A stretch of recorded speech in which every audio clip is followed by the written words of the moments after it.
Seigneur ce matin, qui nous fait grâce d'être là.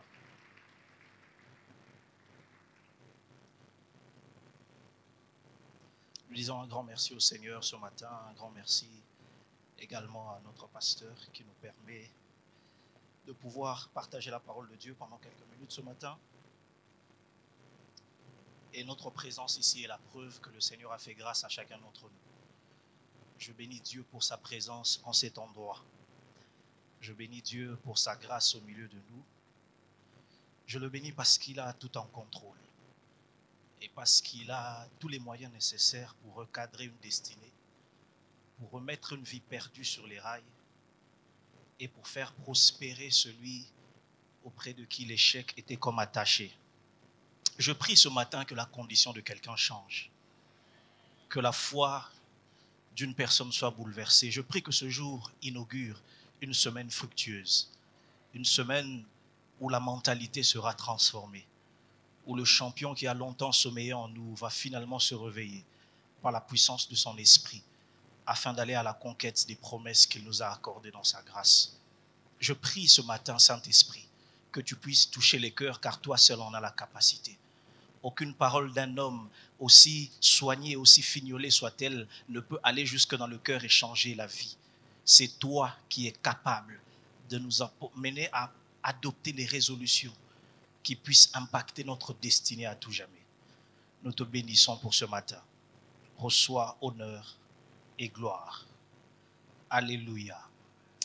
Je nous inviterai ce matin à lire deux textes bibliques, tous du Nouveau Testament. Actes des Apôtres, chapitre 19, à partir du verset 13e. Actes des Apôtres 19, à partir du verset 13. La Bible déclare: quelques exorcistes juifs ambulants essayèrent d'invoquer sur ceux qui avaient des esprits malins le nom du Seigneur Jésus en disant: je vous conjure par Jésus que Paul prêche. Ceux qui faisaient cela étaient 7 fils de Sceva, juifs, l'un des principaux sacrificateurs. L'esprit malin leur répondit: je connais Jésus et je sais qui est Paul, mais vous, qui êtes-vous? Et l'homme dans lequel était l'esprit malin, s'élança sur eux, se rendit maître de tous deux et les maîtrisa et les maltraita de telle sorte qu'ils s'enfuirent de cette maison nus et blessés. Cela fut connu de tous les Juifs et de tous les Grecs qui demeuraient à Éphèse. Et la crainte s'empara d'eux, de tous, et le nom du Seigneur Jésus était glorifié. Lisons enfin Luc chapitre 9. Nous prendrons quelques versets ça et là. Commençons à partir du verset 1er. Donc Luc chapitre 9, versets 1 à 2, verset 10, et puis versets 46 à 50. Luc chapitre 9, versets 1 à 2, verset 10, et puis les versets 46 à 50. La Bible déclare: Jésus, ayant assemblé les 12, leur donna force et pouvoir sur tous les démons, avec la puissance de guérir les maladies. Il les envoya prêcher le royaume de Dieu et guérir les malades. Verset 10. Les apôtres étant de retour, racontèrent à Jésus tout ce qu'ils avaient fait.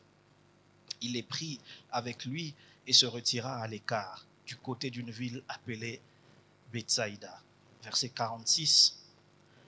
Or, une pensée leur vint à l'esprit, savoir lequel d'entre eux était le plus grand. Jésus, voyant la pensée de leur cœur, prit un enfant, le plaça près de lui, et leur dit: quiconque reçoit en mon nom ce petit enfant, me reçoit moi-même. Et quiconque me reçoit, reçoit celui qui m'a envoyé. Car celui qui est le plus petit parmi vous tous, c'est celui-là qui est grand. Jean prit la parole et dit: Maître, nous avons vu un homme qui chasse des démons en ton nom, et nous l'en avons empêché, parce qu'il ne nous suit pas.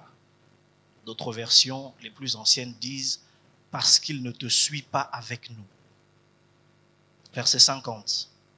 Ne l'en empêchez pas, répondit Jésus. Car qui n'est pas contre vous est pour vous. Alléluia. Que Dieu nous bénisse ce matin. Ce matin, je nous propose ce thème, le disciple non classé.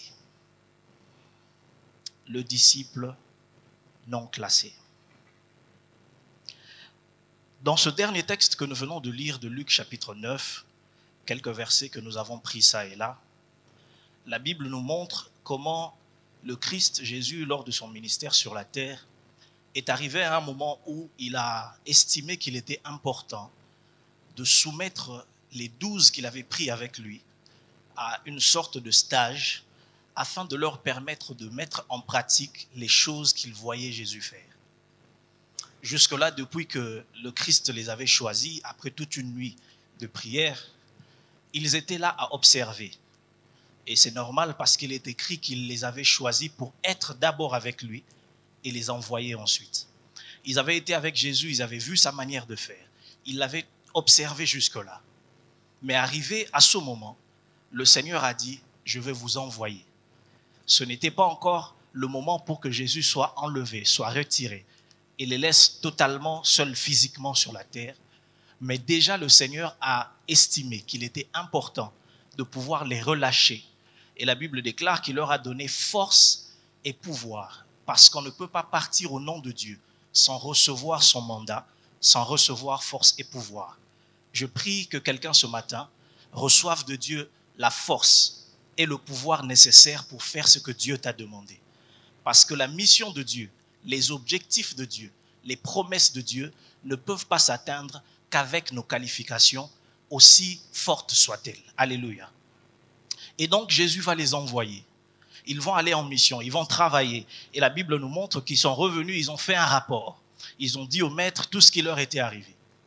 Mais quelques jours plus tard, vous pourrez lire entre les versets, alors qu'ils sont en train de faire un échange entre eux complètement charnel, en train de se demander qui était le plus grand, Jean, après que Jésus leur ait répondu magistralement en présentant un enfant et en leur expliquant que dans le royaume, les valeurs sont inversées par rapport au monde, Jean va se rappeler de quelque chose qui s'était passé lorsqu'ils étaient en mission et un élément qu'ils n'avaient sans doute pas mentionné dans leur rapport lorsqu'ils étaient de retour. Jean va dire, Seigneur, nous avons vu un homme qui chasse les démons en ton nom, mais cet homme ne te suit pas avec nous. Cet homme ne fait pas partie de notre groupe. Il n'est pas avec nous ici, mais quand nous étions en dehors, quand nous étions en mission, nous avons vu cet homme. Et l'intervention de ce matin va tourner autour de cet homme justement, que les apôtres ont vu. Cet homme, on nous en parle que dans 2 évangiles. L'évangile de Luc que nous avons lu et Marc qui en parle également au chapitre 9. Jean lui-même qui avait parlé de cette histoire à Jésus n'en parle pas, ni même Matthieu. J'ai une petite idée de pourquoi. Ils en parlent.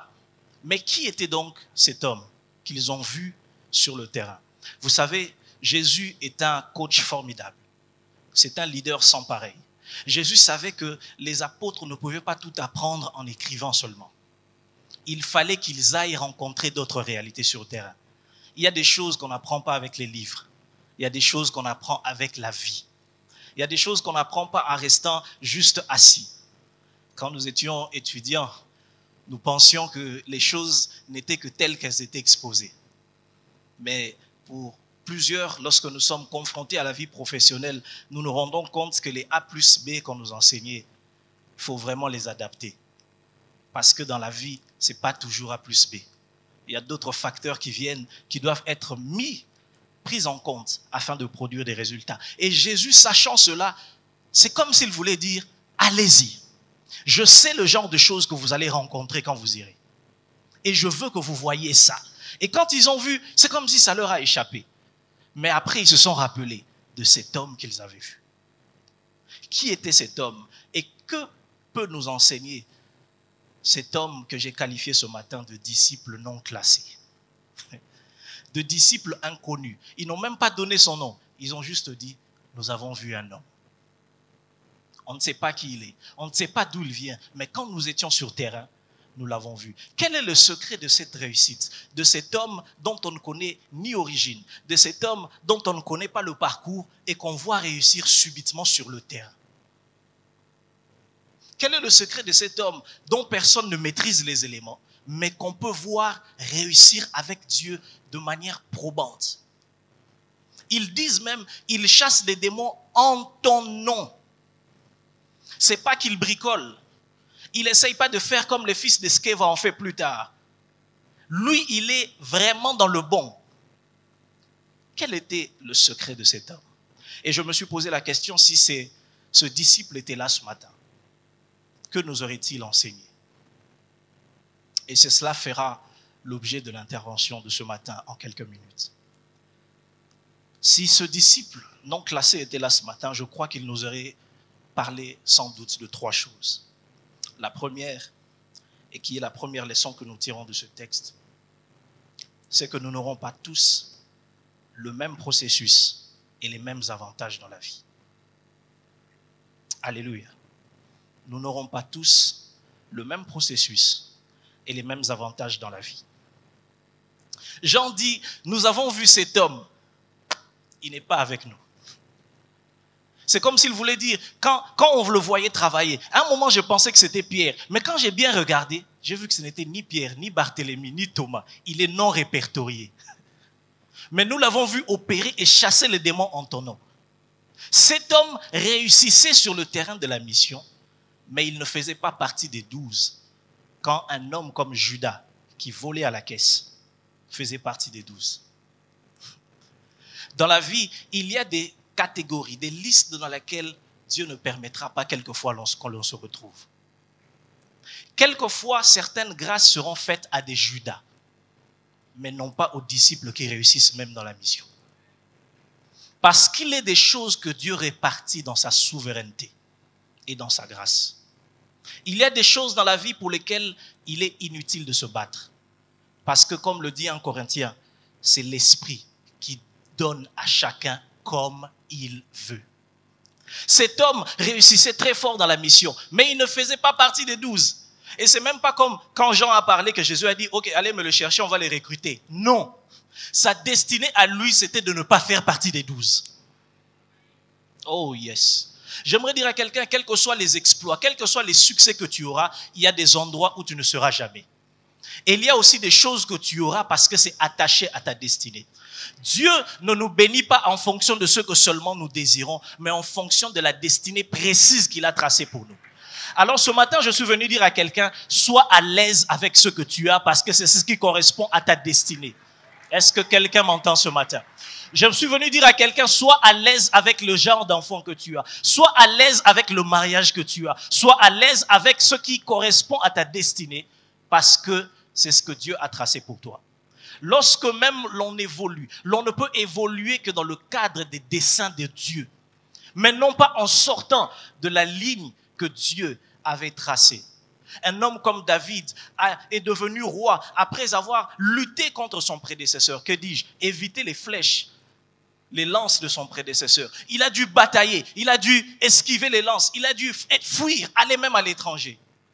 Et enfin, il est devenu roi après plusieurs années. Mais on voit dans la même Bible un homme comme Salomon, dont le Père lui offre la royauté calmement. Dans la vie, nous n'avons pas tous la même histoire. Nous n'avons pas toujours les mêmes avantages. Certains ont des choses facilement, d'autres doivent lutter.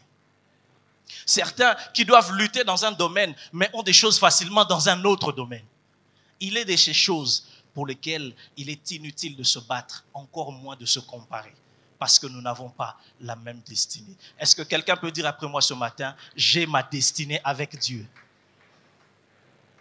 Quand l'esprit saisissait Samson, Samson développait une force physique. Le même esprit sur Betsalel le rendait ingénieux et lui donnait des habiletés pour concevoir. Le même esprit sur David lui donnait la capacité de chanter et de déranger les démons qu'il y avait sur Saül. Mais le même esprit sur Saül lui a permis de prophétiser quand il n'était pas prophète. Le même esprit sur Daniel lui a donné l'intelligence et la sagesse supérieure.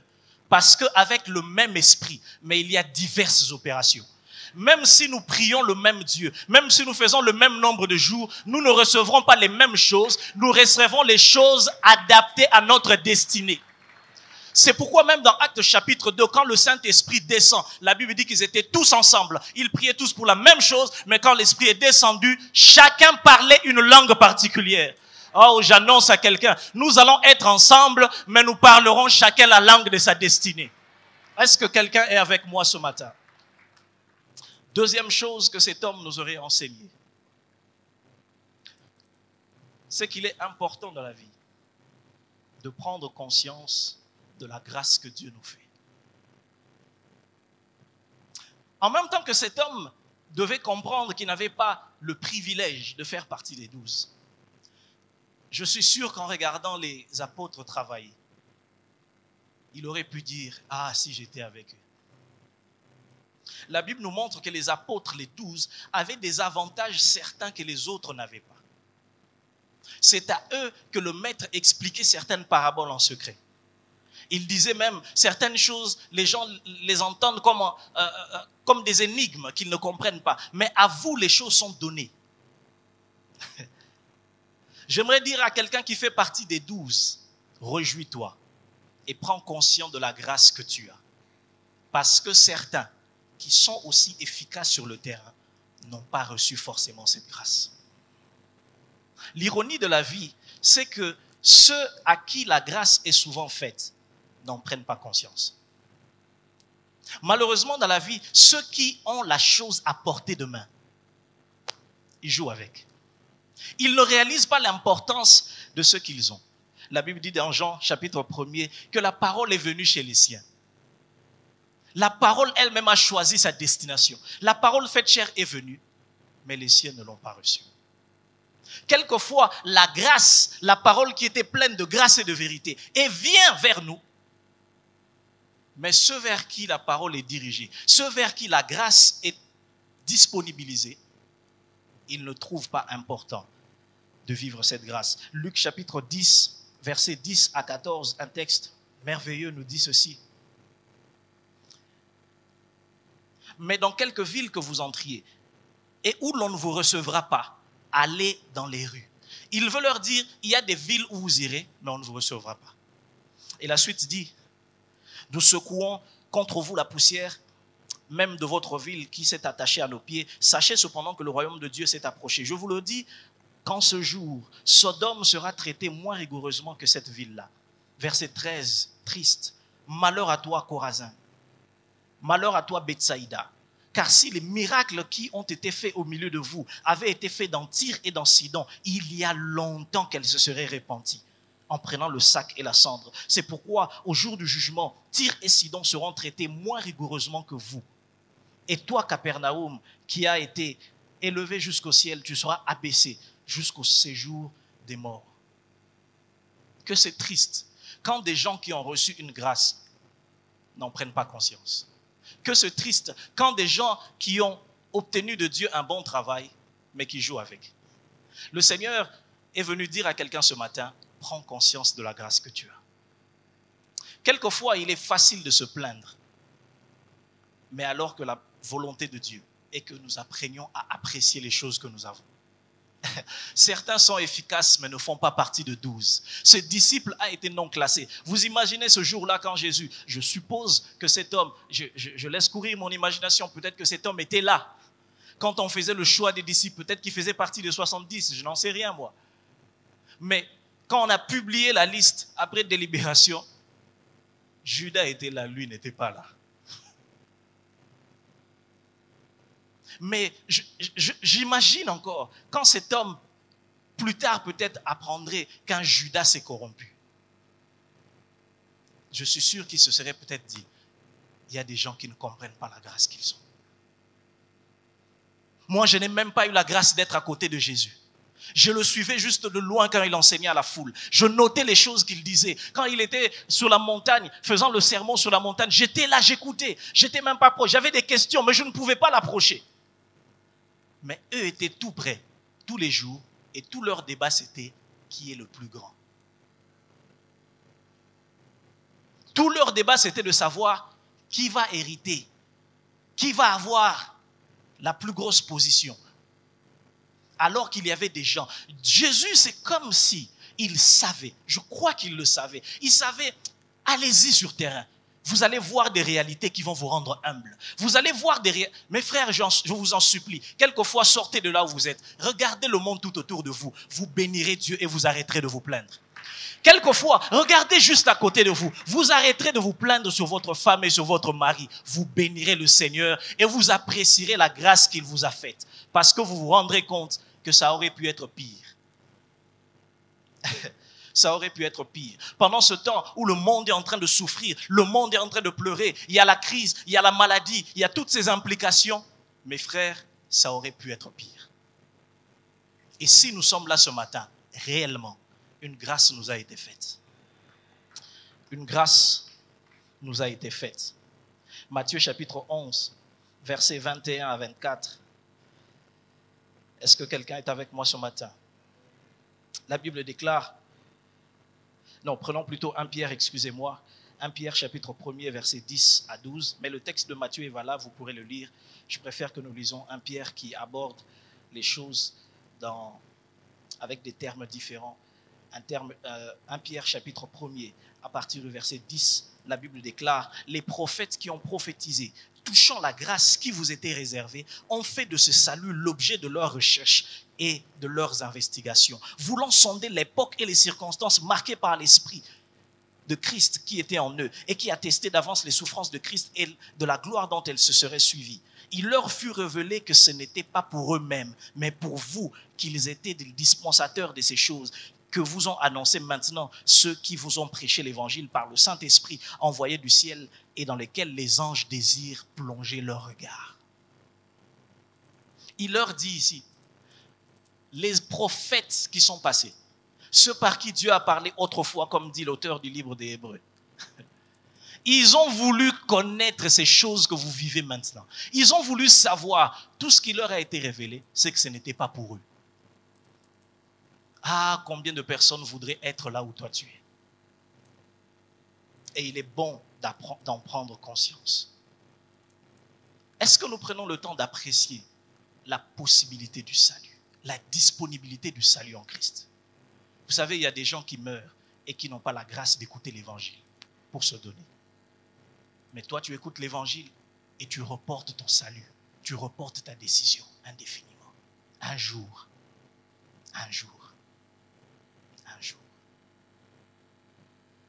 Ce matin, est-ce que tu sais apprécier les relations que Dieu t'a données? Parce que certains n'en ont pas. Ce matin, est-ce que tu sais apprécier les dons, les talents, les diverses grâces que Dieu a mis entre tes mains? Est-ce que tu sais apprécier toutes ces choses? Troisième leçon, et c'est par là que nous allons conclure, et c'est là le nœud de ce message même.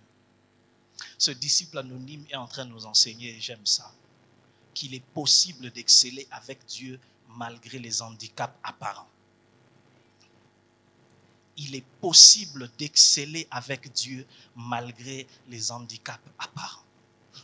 Comme je l'ai dit au début, cet homme ne faisait pas partie du groupe des 12. Il n'était pas là. Quand on l'expliquait la parabole du semeur aux 12, lui n'était pas là. Quand Jésus dormait dans la barque et qu'il menaçait le vent et la tempête, lui n'était pas là. Quand Jésus expliquait les profondeurs du royaume en secret avec les disciples, lui n'était pas là. Mais les disciples disent, Jean est en train de dire, quand nous sommes allés sur le terrain, nous avons vu quelqu'un qui n'est pas avec nous, mais en train de faire le même travail que nous sommes en train de faire. Nous avons vu quelqu'un qui ne bénéficie pas de notre formation directement comme nous, mais qui est en train de réussir scandaleusement comme s'il était parmi nous. Quel était le secret de cet anonyme? Cet homme n'a pas pris le fait de ne pas être choisi parmi les 12 comme une excuse pour échouer. Ce matin, je suis venu dire à quelqu'un, nous n'avons aucune excuse pour échouer.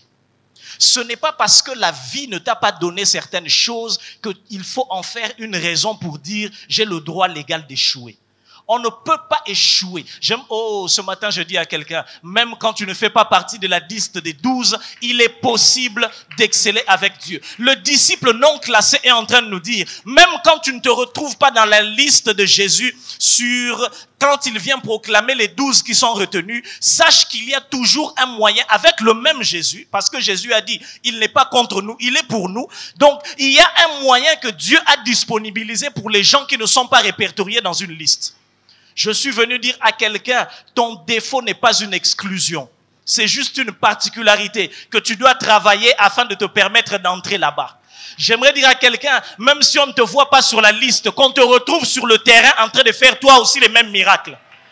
Oh, même si on ne t'a pas répertorié, la Bible dit même que Jésus leur donna force et pouvoir pour aller. Quand est-ce que cet homme a reçu force et pouvoir?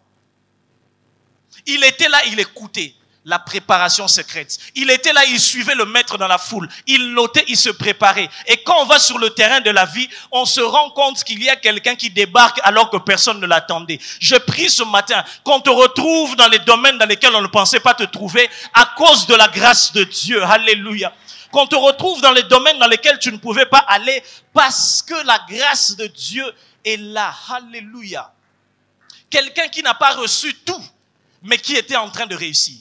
Quelqu'un à qui on n'a rien donné, mais qui était en train de réussir. Quelqu'un qui n'a pas fait les mêmes universités, mais qui était en train d'exceller. Oh mon Dieu. Quelqu'un qui n'avait pas fait les mêmes écoles qu'eux, mais il était en train de réussir. Quelqu'un qui n'avait pas des parents en Europe, mais qui était en train de réussir comme eux. Quelqu'un qui n'avait pas des gens pour le soutenir, mais qui était quand même en train de réussir. Quelqu'un qui n'avait personne à appeler, mais qui était quand même là en train de réussir. J'aimerais dire à quelqu'un, ne regarde pas ce qu'il y a à ta gauche, ne regarde pas ce que les gens ont et que toi tu n'as pas. Ce que Dieu ne t'a pas donné n'est pas un handicap pour réussir. Tu peux réussir avec tout ce que tu as. Tu as Dieu le Père, tu as le Fils, tu as le Saint-Esprit. Les anges sont envoyés en mission. Tu as l'onction, l'huile du Saint-Esprit. Tu peux réussir. Oh my God. Aucune assemblée ne peut siéger quand il y a un minimum de membres qui sont présents. Et pour la réussite de ta vie, dès que le Père, le Fils et l'Esprit sont là, le quorum pour la réussite est atteint. My God. J'ai dit à quelqu'un, quand le Père, le Fils et le Saint-Esprit sont là, le quorum pour délibérer de ton succès est déjà rempli. Tu n'as pas besoin d'avoir les contacts que les autres ont. Avec Dieu, tu feras des exploits. Alléluia. Tu n'as pas besoin d'être de la même école que eux, de suivre le même processus que eux ont suivi pour avoir ces résultats. Mais Dieu peut t'introduire dans les choses sur lesquelles les hommes ne t'ont pas listé. Disciple non classé. On ne t'a pas classé sur la liste des gens pour devenir directeur. Mais je te vois devenir directeur au nom de Jésus. On ne t'a pas classé sur la liste des gens qui peuvent monter parce que tu n'as pas étudié en Europe comme eux. Mais je te vois monter à cause de la grâce de Dieu et du travail que tu es en train de faire en secret. On ne t'a pas classé sur la liste des gens à respecter. Mais les choses que tu vas produire vont pousser les hommes à considérer la grâce de Dieu. J'aime parce que Jean a dit, j'ai vu un homme. Quel est son nom? Je ne connais pas. Quelle est sa famille? Je n'en sais rien. Comment te rappelles-tu de quelqu'un que tu ne connais pas? Jean va nous dire, je me rappelle de lui non pas à cause de son visage. Je ne me rappelle pas de lui à cause de son nom de famille. Mais je me rappelle de lui à cause de l'impact de ses résultats. Oh mon Dieu, on ne connaîtra peut-être pas ton nom, mais l'impact des résultats que Dieu va produire feront en sorte que les hommes vont se souvenir de toi. My God, tu n'auras pas un nom de famille qui a une connotation d'une province pour ceux qui sont à tendance tribale, mais Dieu va te faire introduire là à cause de tes résultats. Jean a dit, je ne connais pas son origine, je ne connais pas qui le soutient, mais j'ai vu qu'il utilise ton nom aussi afin de réussir. Cet homme n'était pas comme les fils de Sceva qui ont essayé, mais qui ont échoué parce qu'ils n'étaient pas dans les règles. Cet homme était dans les règles alors que la vie ne lui avait rien offert. J'aimerais dire à quelqu'un ce matin, ne te sens pas désavantagé, tu peux réussir. J'aimerais dire à quelqu'un, ne te sens pas laissé en arrière parce que toi, tu n'as pas eu des parents aimants dans ton enfance. Tu peux réussir. Je refuse de prendre ce que je manque comme une excuse. Ce n'est pas une excuse. Avec Dieu, un nouveau départ est possible. Oh mon Dieu, oh mon Dieu, oh mon Dieu. J'aimerais dire à quelqu'un, le monde veut justifier les crises économiques à partir de ce qui arrive. Mais nous sommes la maison de Dieu. Nous sommes les enfants de lumière. La crise n'est pas une excuse pour que j'échoue, parce que celui qui est en moi, est plus grand que la crise qui frappe au dehors. Je ne prends pas ce qui me manque comme une excuse. My God, je te parle d'un Dieu qui est capable d'aller chercher quelqu'un qui bégaye et qui ne sait pas parler pour faire de lui celui de qui il est dit qu'il n'y a eu aucun prophète comme lui dans tout l'Ancien Testament. La plus petite fonction d'un prophète, c'est de parler au nom de Dieu. Moïse a été le plus grand sans avoir la capacité même de parler. Dieu l'a fait réussir dans le domaine même où il avait des handicaps. Il bégayait de la bouche. Il ne parlait pas bien. J'aime, mais quand la puissance de Dieu se manifestait par lui, la puissance ne bégayait pas. J'aimerais dire, tu peux bégayer dans un domaine, mais dans le domaine de ton appel, dans le domaine dans lequel Dieu t'a oint, la puissance ne va pas bégayer. Quand il parlait, il devait répéter les mots 3-4 fois. Mais quand il jetait son bâton à terre, il ne recommençait pas 2 ou 3 fois. Une fois seulement avec Dieu. Et Pharaon a dit, et ses magiciens, ça c'est le doigt de Dieu. Ça, c'est le doigt de Dieu. Je prie que le monde reconnaisse le doigt de Dieu au travers de quelqu'un ce matin. Je prie qu'un disciple non classé se retrouve lui aussi dans la liste de ceux qui doivent se retrouver. Je prie que quelqu'un qui n'a personne qui peut payer ses frais puisse se retrouver aussi sur la liste de ceux qui veulent réussir et qui doivent et qui vont réussir avec Dieu. Oh mon Dieu. Abraham a dit à Dieu, je suis vieux. Je n'ai pas d'enfant. Abraham veut expliquer à Dieu que ma vieillesse m'a chassé de la possibilité d'être père. Ma vieillesse m'a exclu de la liste des parents. Dieu lui dit, Abraham, je suis le Dieu Tout-Puissant. Ce qui t'arrive ne t'exclut pas de là où tu dois entrer. Oh my God. Dieu peut te faire entrer là où ton propre corps est en train de te dire que tu ne peux pas aller. C'est pourquoi la Bible dit qu'il, espérant contre toute espérance, Abraham a continué à croire que même si mon corps est en train de se détruire, mon esprit se renouvelle et j'entrerai dans la liste de pères. J'aimerais dire à quelqu'un, ce que même tu n'as pas aujourd'hui, même ce qui te bloque aujourd'hui n'est pas une excuse. Avec Dieu, par la foi et par la prière, nous entrerons là où il nous attendent, pas dans le nom de Jésus. Lorsque l'Esprit est descendu dans Actes chapitre 2 et que les disciples se sont mis à parler en d'autres langues, ils sont mis à parler plusieurs langues, la Bible dit que la foule a couru. Et ils se sont dit, ces hommes sont des Galiléens. Mais comment les entendons-nous parler nos langues maternelles à nous? Ils parlent crétois, ils parlent toutes sortes de langues, des langues qu'ils n'ont pas apprises. En d'autres termes, ils veulent dire, nous on est nés dans ça. Nous on a grandi dans ça. Nos mères nous ont appris ça depuis la maison. Nos pères nous parlaient cette langue, c'est pourquoi on la maîtrise. Mais eux, ils sont des Galiléens. Ils viennent d'ailleurs. Ils n'ont pas le CV requis pour entrer dans ces choses. Mais quand l'Esprit descend, on les entendait parler une langue qu'ils n'étaient pas autorisés de... Je vois quelqu'un parler une langue d'expert comptable au nom de Jésus. Je vois quelqu'un parler la langue d'un travailleur puissant au nom de Jésus. Je vois quelqu'un parler la langue des créateurs d'entreprises au nom de Jésus. Je vois quelqu'un parler la langue d'un prédicateur au nom de Jésus. Je vois quelqu'un entrer dans les choses pour lesquelles certains pensaient que c'était leur exclusivité. J'ai une bonne nouvelle à annoncer à quelqu'un. Ce n'est pas leur exclusivité. Avec Dieu, nous aussi, nous allons entrer dedans. Avec Dieu, toi aussi, tu peux entrer dedans. Il a dit à Jérémie, tu parleras de ma part. Ne dis pas que je suis un enfant. Ne prends pas ton enfance pour la présenter comme une justification. J'aimerais dire à quelqu'un ce matin, arrête de pleurer sur ta condition. Accroche-toi à Dieu parce que tout le monde n'a pas les mêmes avantages. Tout le monde n'a pas le même processus. Laisse les gens tranquilles à gauche et à droite et fonce avec Dieu sur le terrain de l'accomplissement. On te retrouvera faire des exploits. Lorsque la femme à la perte de sang a été guérie, le miracle a commencé parce qu'un homme qui s'appelait Jairus est allé vers Jésus. Cette femme n'est jamais allée chercher Jésus pour venir chez elle. Jairus est venu pendant que Jésus enseignait. J'aime ce texte. Jésus était donc entouré de la foule. Jairus, comment est-il passé? Parce que c'était un haut responsable connu.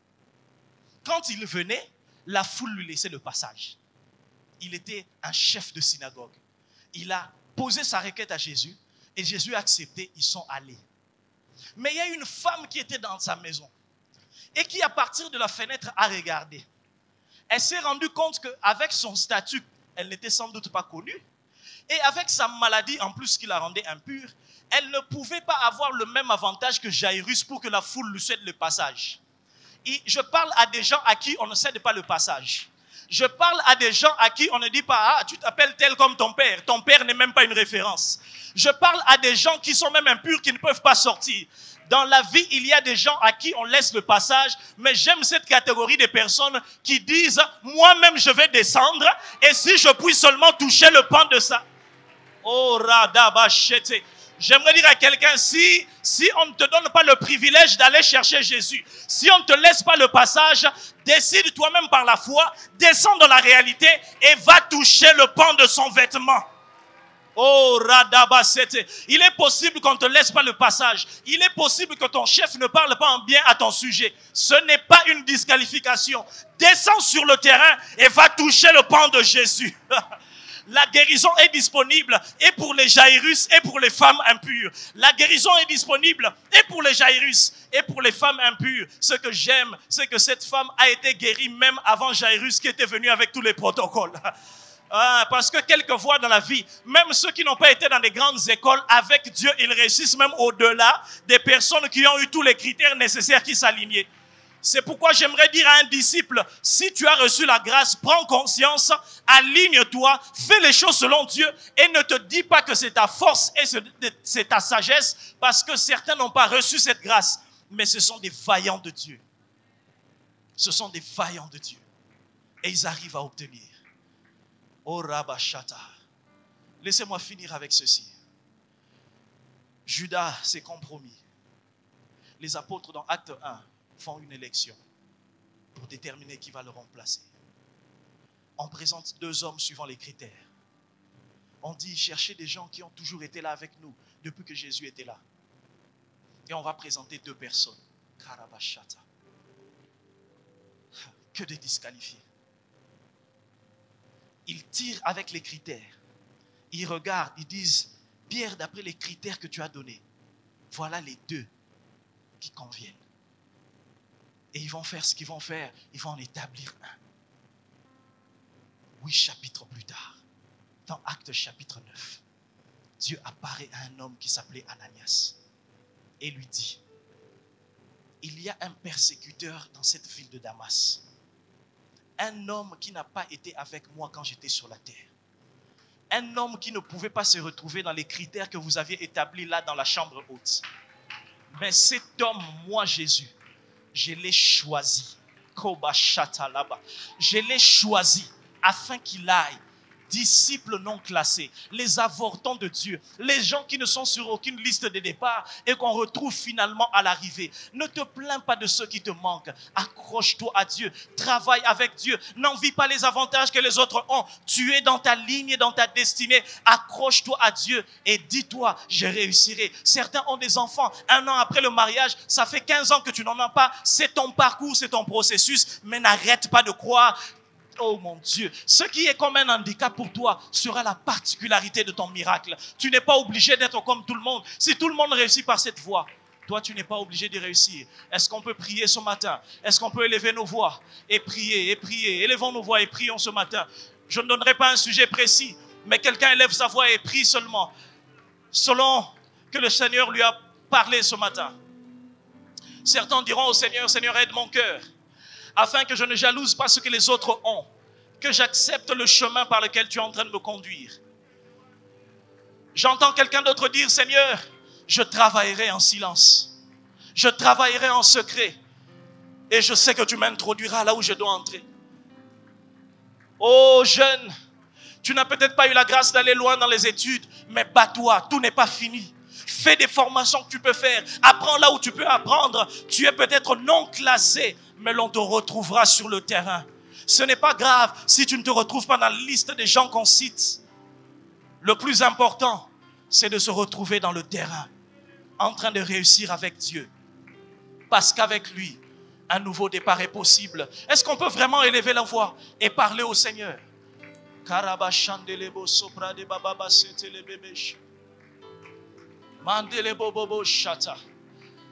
Ah, j'entends quelqu'un dire, Seigneur, j'entre là où on ne m'attendait pas. J'entre dans les portes là où on ne m'attendait pas. Je parle les langues que certains pensaient que c'était leur exclusivité. Il paraît que là-bas, on n'engage que les gens qui sont fils d'eux. Tu n'es peut-être pas dans cette liste, mais tu es dans la liste de Dieu. Disciple non classé. Alléluia. Alléluia.